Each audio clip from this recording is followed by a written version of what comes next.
Bismillahirrahmanirrahim. Et donc, chers étudiants, chères étudiantes de la filière SMCS4, salam alaikum wa rahmatullah.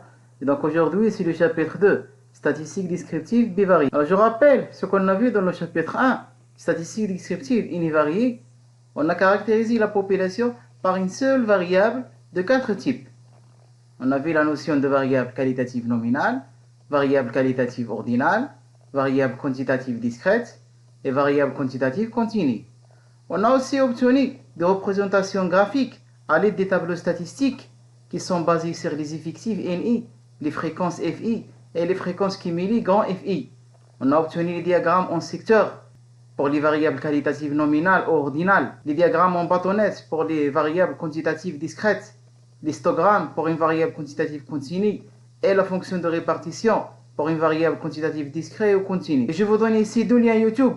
Le premier, il concerne le chapitre 1, statistiques descriptives univariées, et le deuxième lien YouTube, il concerne le calcul statistique via une calculatrice de type Casio. Maintenant, dans ce chapitre, statistiques descriptives bivariées, on va étudier sur une même population de taille n, individus, deux caractères maintenant, x et y, qui sont différents. La série statistique est alors une suite de un couple des valeurs prises par les deux variables sur chaque individu.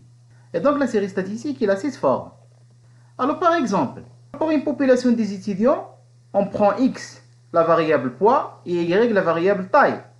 Pour un étudiant choisi, on a obtenu le couple suivant. x1, y1 égale 70 kg, c'est la valeur de x1.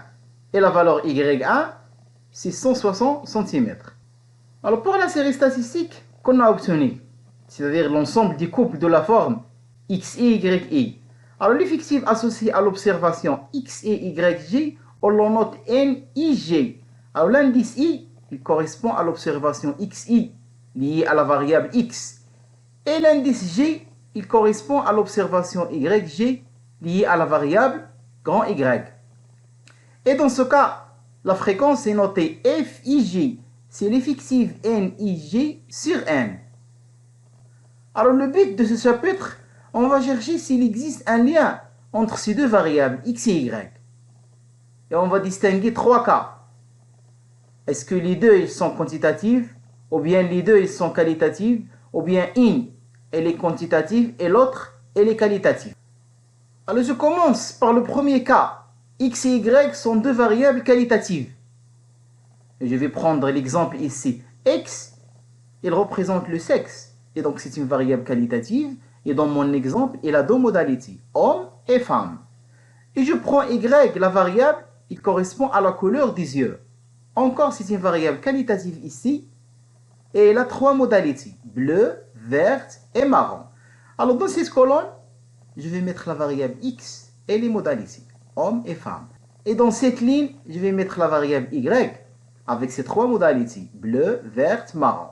Et j'ai ajouté cette colonne notée totale est la même chose. Alors ici, ce qui est à l'intérieur. Par exemple, ici, l'effectif N11. Pourquoi 1,1? Puisque je suis dans la première ligne et la première colonne. Donc voilà, c'est N11. La même chose ici, N12. Je suis dans la première ligne, mais la deuxième colonne. Donc voilà, 1, 2. 1, c'est la ligne et 2, c'est la colonne. La même chose ici, 1, 3. C'est la première ligne et la troisième colonne. La même chose ici. N2, 1. 2, c'est la ligne 2, la deuxième ligne. Et le 1, c'est la première colonne. La même chose ici. N2, 2, donc la deuxième ligne et la deuxième colonne. La même chose ici. N2, 3, c'est toujours la deuxième ligne et la troisième colonne. Alors, qu'est-ce que ça veut dire, par exemple, N11 égale à 10? C'est-à-dire, 10 hommes, ils ont une couleur des yeux bleus. Qu'est-ce que ça veut dire, par exemple, ici? N22 égale à 60. C'est-à-dire, 60 femmes, ils ont une couleur des yeux verte. Et ainsi de suite. Maintenant, qu'est-ce que je vais faire? Ici, je suis dans la première ligne. Voilà, je vais noter N1. 1, c'est-à-dire je suis dans la première ligne. Mais je vais faire la somme de ces trois valeurs. Donc 10 plus 50 plus 20. Ça donne 80. Et donc je note N1 point. 1, je suis dans la première ligne. Et point, j'ai fait la somme de ces trois valeurs de la première ligne. La même chose ici, N2 points. 2 points, c'est-à-dire 2. C'est la ligne 2. Et le point, je vais faire la somme des éléments de la ligne 2. Donc voilà la ligne 2. Donc je vais faire la somme de 20 plus 60 plus 40. Donc ça me donne 120. Voilà, N2 points. Maintenant, si je fais la somme de N1 point et N2 points, qu'est-ce que je vais trouver? 200. C'est l'effectif total. Donc si je fais la somme de N1 point et N2 points, je trouve ici l'effectif total, 200. La même chose maintenant. Dans cette première colonne, j'ai deux valeurs, 10 et 20. Si je fais la somme, 10 plus 20, je trouve 30. Et donc ici, je vais noter N.1. Point. J'ai fait la somme. Et 1, je suis dans la première colonne. Et la même chose ici, N.3. Point, je vais faire la somme des éléments qui appartiennent à la troisième colonne. Par exemple, ici, 20 plus 40, c'est 60. Et ici, 50 plus 60, c'est 110. Maintenant, dans cette ligne, j'ai obtenu trois valeurs. 1.1, 1.2 et 1.3. Si je fais encore ici la somme, je vais trouver 200. C'est l'effectif total. Donc, ou bien je fais la somme de ces trois nouveaux paramètres, ou bien je fais ici la somme de ces deux nouveaux paramètres. Toujours, je trouve ici l'effectif total de 100. Alors, comment on appelle ces paramètres? N1 point, N2 point, 1.1 et 1.2 et 1.3, c'est ce qu'on appelle les effectifs marginaux. Et ils sont définis de cette forme. Voilà. On a dit le N1 point, c'est quoi? Elle est là. C'est la somme de cette ligne. Voilà. N1 point, c'est la somme de la première ligne. N2 point, elle est là. C'est la somme de la deuxième ligne. Voilà. N2 point, c'est la somme de la deuxième ligne. Maintenant, l'inverse. 1.1, c'est la somme de la première colonne. Elle est là. 1.1, la somme de la première colonne. 1.2, elle est là. 1.2, c'est la somme de la deuxième colonne. Voilà, la somme de la deuxième colonne, c'est 1.2. 1.3, elle est là. 1.3, c'est la somme de la troisième colonne. Donc 1.3, c'est la somme de la troisième colonne. Et effectivement, ici à l'intérieur, j'ai combien d'effectifs ici? J'ai 6 effectifs. N11, N12, N13, N21, N22 et N23. Alors j'ai 6 effectifs ici. Et si je fais la somme de tous ces effectifs-là, je trouve l'effectif total N qui est égal à 200. Et finalement, on obtient ce tableau-là qu'on appelle le tableau de contingence des effectifs. Puisqu'à l'intérieur ici, on n'a que les effectifs et les effectifs marginaux. Et je peux encore construire un nouveau tableau de contingence, mais maintenant des fréquences. C'est-à-dire à l'intérieur ici, qu'est-ce que je vais mettre? Les fréquences. Et comme on a vu, la fréquence c'est quoi? C'est chaque effectif sur l'effectif total. Je vais obtenir le tableau de contingence des fréquences. Donc à l'intérieur, je vais mettre les fréquences. Par exemple, comment on a obtenu F11? F11 c'est quoi? C'est l'effectif N11 sur l'effectif total N. La même chose ici, F12, c'est l'effectif N12 sur l'effectif total N. Et la même chose ici pour les autres fréquences. Et on va faire la même chose ici. Donc je vais sommer cette première ligne, je vais trouver 0,40. La même chose ici. La somme de cette deuxième ligne, je vais la noter F2 point. C'est 0,60. La même chose encore ici. La somme de cette première colonne, je vais la noter F.1. C'est 0,15. La somme de cette deuxième colonne, je vais la noter F.2. C'est 0,55. Et la somme de cette troisième colonne, je vais la noter F.3. C'est 0,30. Alors, si je fais la somme de ces deux valeurs-là, je vais obtenir 1. Donc, la somme de ces colonnes, il me donne 1. Et la même chose ici. Si je fais la somme de cette ligne, c'est-à-dire la somme de ces trois valeurs-là, je vais obtenir 1. Donc, à l'intérieur, en noir, j'ai 6 fréquences. Et ce qui est ici en rouge, on les appelle fréquences marginales. Alors, chaque fréquence F et J, on a dit c'est quoi? C'est l'effectif N et J sur N. Et dans ce cas, la fréquence marginale Fi point, c'est l'effectif marginal N et point sur N. Et la fréquence marginale F.J, c'est l'effectif marginal N.J sur N. La somme de la première ligne, il me donne la première fréquence marginale. La somme de la deuxième ligne, il me donne la deuxième fréquence marginale. La somme de la première colonne, il me donne cette fréquence marginale. La somme de la deuxième colonne, il me donne cette fréquence marginale. La somme de cette troisième colonne, il me donne cette fréquence marginale. Alors la somme de ces fréquences qui sont en noir à l'intérieur ici du tableau de contingence, la somme des 6 fréquences en noir, il me donne 1. Maintenant on passe au deuxième cas, une variable quantitative et une variable qualitative.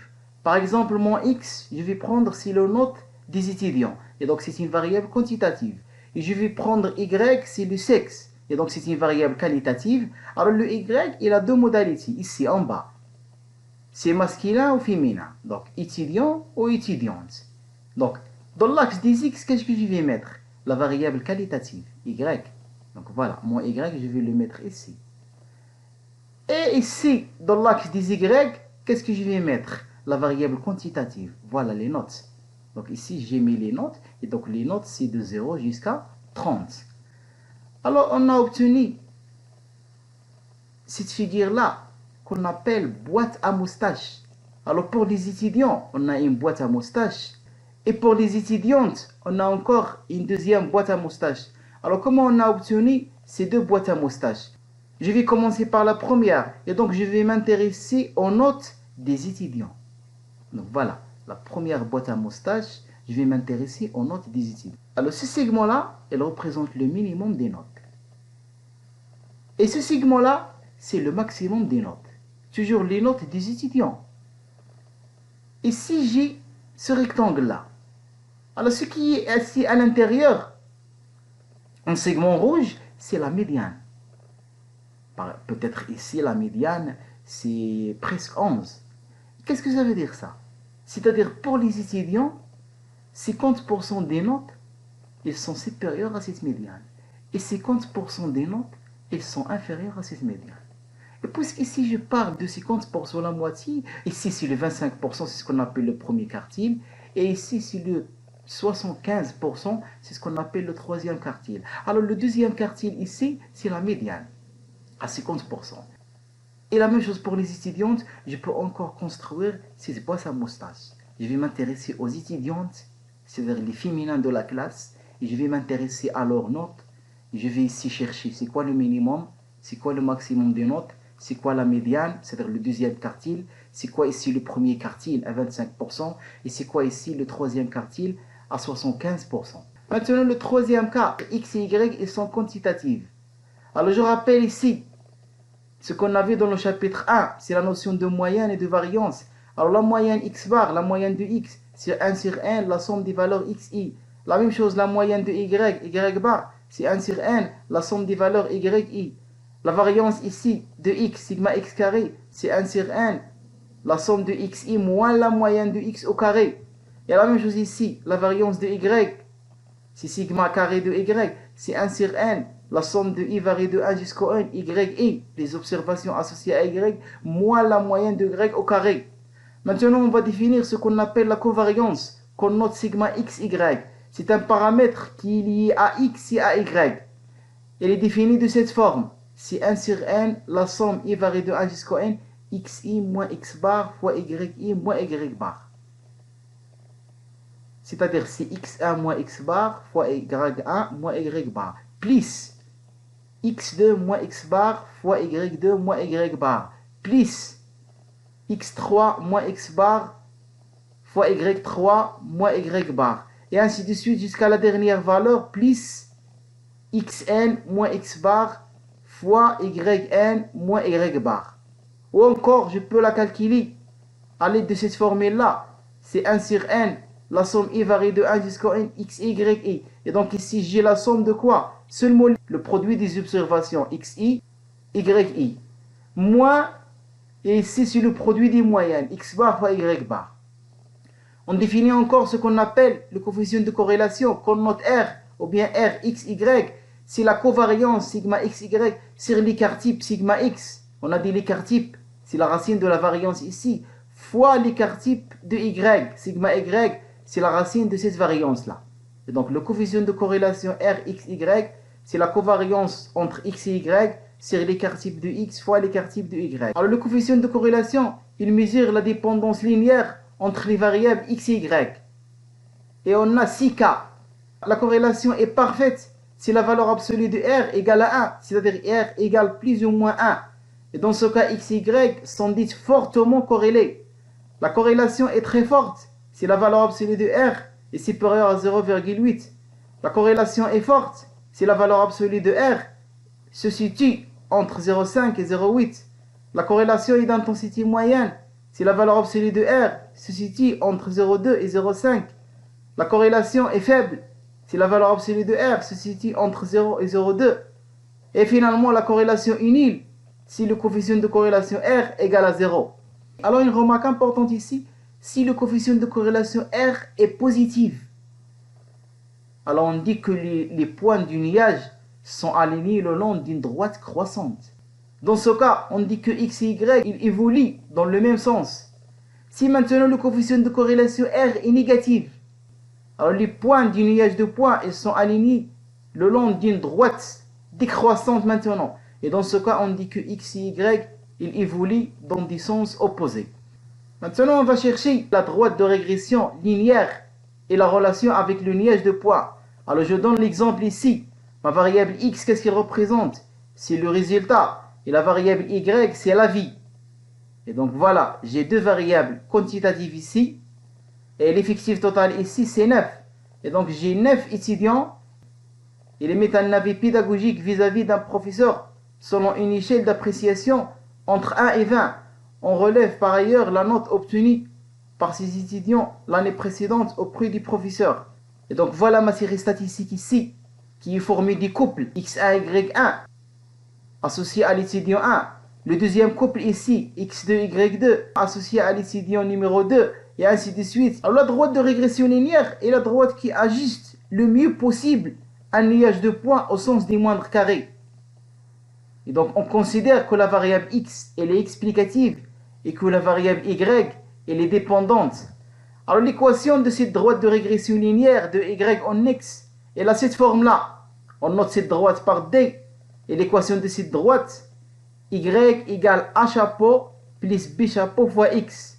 Alors c'est quoi le B chapeau ici? C'est-à-dire la pente ici, associée à X. C'est la covariance entre X et Y sur la variance de X. Sigma X au carré.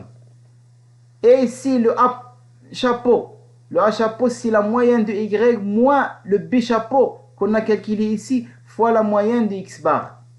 Alors la droite de régression D, elle passe automatiquement par le point X bar et Y bar. Donc il suffit de voir cette équation là. Alors si je reviens à mon exemple ici, vous avez un coefficient de corrélation ici positif. Et donc la droite de régression ici, il est croissant. Et le nuage de points, ici, il est aligné dans un sens croissant. Alors avant d'interpréter cette courbe-là qu'on a obtenue, donc je vais définir ce qu'on appelle le coefficient de détermination, qu'on note R carré. C'est tout simplement quoi? C'est le coefficient de corrélation RXY au carré. Alors qu'est-ce qu'il représente ce R carré? Il représente la proportion de variance expliquée par le modèle. Alors dans notre modèle, le R carré, si je remplace, je vais trouver c'est 0,008. Et donc en pourcentage, c'est 0,8%. Elle est très faible. Alors le bon ajustement possible, c'est ce qu'on a obtenu ici. Mais il est mauvais, puisque les points ici, du nuage de points, ils sont très loin de ma droite de régression. Maintenant, je vais parler de la notion dite prédiction. J'utilise toujours mon exemple. Alors dans notre exemple, si on veut prédire sur la base de notre modèle la V pour un étudiant ayant obtenu une note X étoile égale à 12, et donc vous pouvez voir ici, dans la ligne de X, on n'a pas ici la valeur 12. Et donc qu'est-ce que je vais faire? Il suffit de remplacer ce X étoile là dans la droite de régression qu'on a obtenue pour notre modèle et on va obtenir ce qu'on appelle Y étoile. C'est la valeur ajustée associée à la valeur X étoile 12. Et donc finalement, voilà la valeur ajustée. Maintenant, je vais parler d'un paramètre qu'on appelle résidu ou erreur de prédiction. Alors les résidus de la régression linéaire sont définis par, donc on le note, c'est EI, c'est YI. Et c'est quoi ce A chapeau plus B chapeau fois XI? C'est la valeur ajustée, YI étoile. Et dans ce cas, je peux dire que les résidus, c'est quoi? C'est la différence, voilà, c'est ce moins-là. C'est la différence entre les valeurs observées, donc voilà les valeurs observées, c'est les YI, et les valeurs ajustées, les YI étoiles. Et donc voilà, le résidu EI, c'est la différence, ce moins, entre la valeur observée, YI, et la valeur ajustée, YI étoile. Et dans ce cas, le résidu EI, c'est tout simplement l'erreur que l'on commet en utilisant la droite de régression linéaire pour prédire la valeur YI à partir de la valeur XI. Alors un exemple, par exemple pour la valeur X3 égale à 12. Alors si je donne Y3, la valeur observée c'est 10, mais si je remplace ce 12 là dans la droite de régression, je vais obtenir la valeur ajustée Y3 étoile, donc elle est là, et dans ce cas l'erreur O3 c'est la valeur observée Y3 moins la valeur ajustée, et je trouve finalement cette erreur qui est positive, et je peux, pour un autre exemple, trouver une erreur négative. Et donc les erreurs EI, ils sont ou bien positives ou bien négatives. Alors la moyenne de ces erreurs, qu'on note E bar, c'est 1 sur n, la somme de ces erreurs là, EI, égale à 0. Et donc la moyenne résiduelle des erreurs égale à 0. Et dans ce cas, la variance résiduelle, qu'on note sigma carré E, égale à 1 sur n, la somme de EI et E carré. Et on a dit c'est quoi le EI? C'est la différence entre la valeur observée et la valeur ajustée. Encore, j'ai cette formule-là qui donne le lien entre la variance résiduelle et la variance de Y et le coefficient de corrélation. Alors la variance résiduelle, c'est la variance Y fois 1 moins le coefficient de corrélation au carré. Qu'on a noté aussi le grand R carré, c'est le coefficient de détermination. Alors toujours dans l'exemple précédent, si je remplace ici, je trouve que la variance résiduelle égale à 12,127. Alors fin du chapitre 2 et bon courage.